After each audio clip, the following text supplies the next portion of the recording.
The cheapest tickets for WrestleMania is under $200 now? We should talk about that. Yes, yes.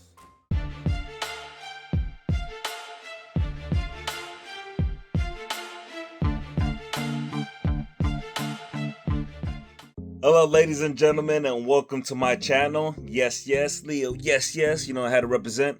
And today I'm going to be talking about what to expect and what is riser seats for WrestleMania, and pretty much riser seats in general, because they look at the sections when they're trying to buy the tickets for WrestleMania, and they're trying to see what is section 1, 2, 4 are, like what are riser seats. So luckily for WrestleMania 40, which the vlog's right here in the background, and WrestleMania 39, I've been to a good number of riser seats, and a lot of people are kind of questioning what's the difference between riser seats and the regular section of the regular seats. And for this WrestleMania too, I was at, I believe, 121R, so riser for day one, and then for night two, I was on the regular seats.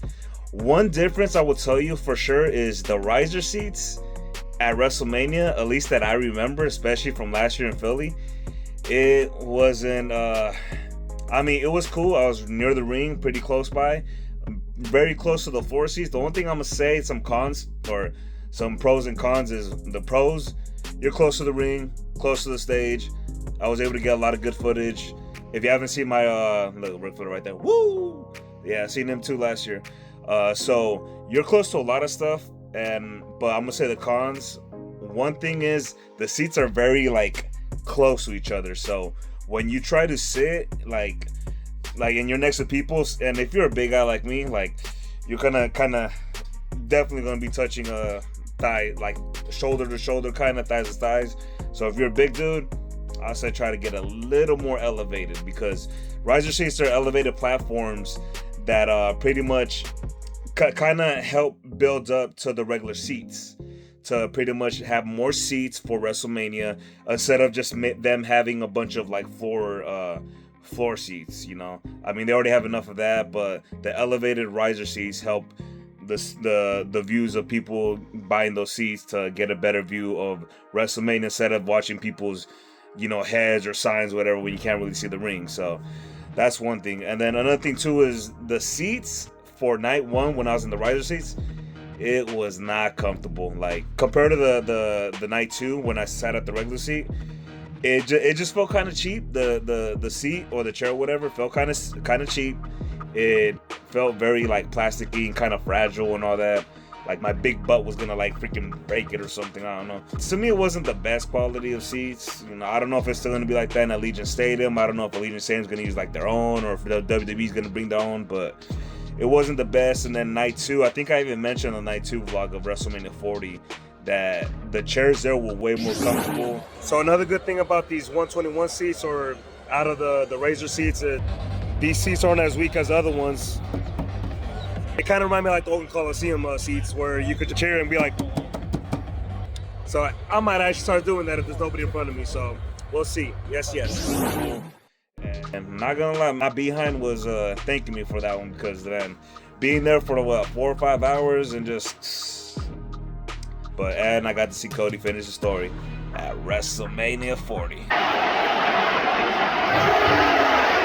That's it.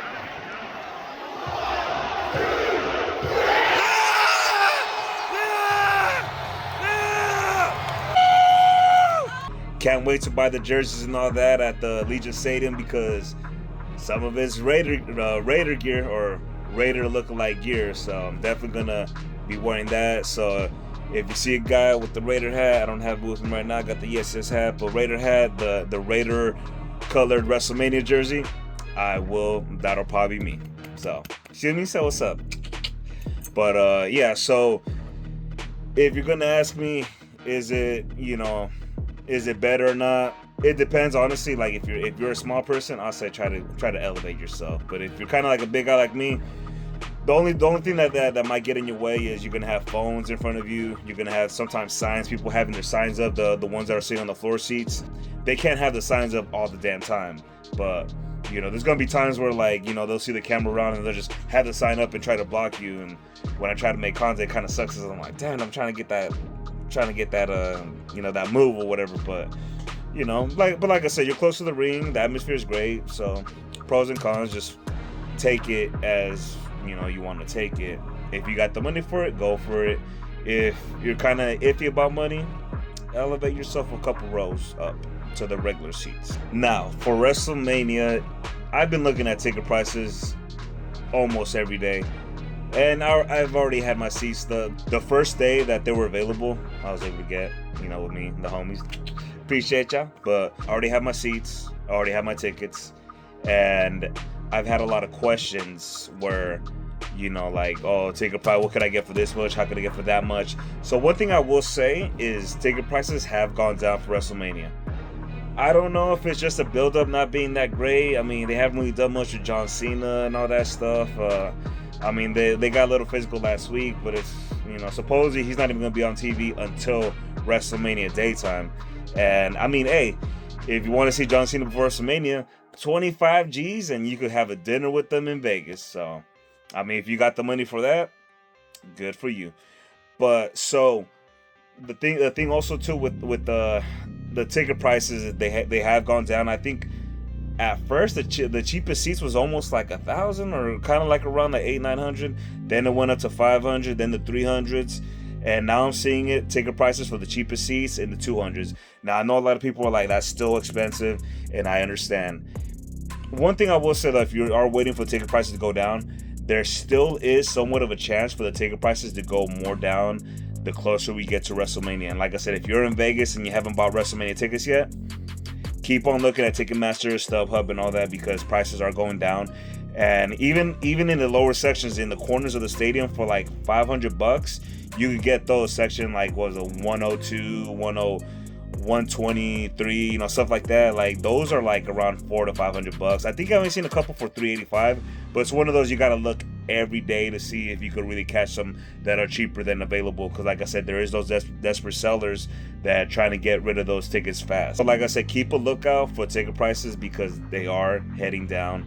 But I'm pretty sure there's gonna be a lot of surprises. So if you're kind of like, I'm not really feeling WrestleMania is always dope. Every WrestleMania I've been to, it's been great. It's always memorable one way or another, except WrestleMania 35, because I had the pillars blocking me at MetLife. I made a video about that. I'll put that in the link description below.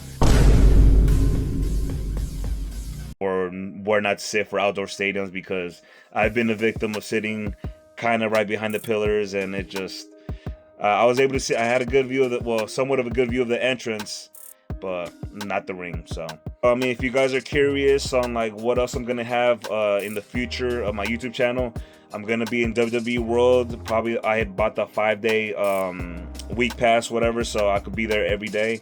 I'll be at SmackDown. I'm not sure about Hall of Fame. I know Austin's gonna be in it, and who knows? Hopefully we'll see him WrestleMania, but he's gonna be at WWE World. I pretty much paid for the autograph, not the picture. They already sold out. What else? So I got the autograph with Austin.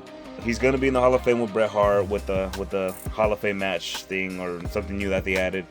And I feel like Hall of Fame, they're running out of ideas on like who to induct and all that. So they're just gonna keep on having multiple Bret Hart matches, Undertaker matches, like, just I guess something to bring the crowd in. So there's that. I'm gonna go to the Rumble Remix, the club. I would love to go to the Dead Man show, but I've already been there when I went to Philly last year. And another thing too, for the Dead Man show for the Undertaker, you're not allowed to have your phone. They're gonna put it in like a sleeve or a case, kind of like with other comedy shows. If you guys ever been to a comedy show nowadays for like big comedians, they're gonna have you like put it in a sleeve or something. You can't get it out until after the show, pretty much. So there's just to give you a heads up on that. So I couldn't get no footage, but yeah. So I highly recommend it. Great show. And I'll be at both nights of WrestleMania. I'll be at Raw. Not too sure about NXT. I'm kind of hesitant about that. And yeah, so I mean, if you see me, say what's up.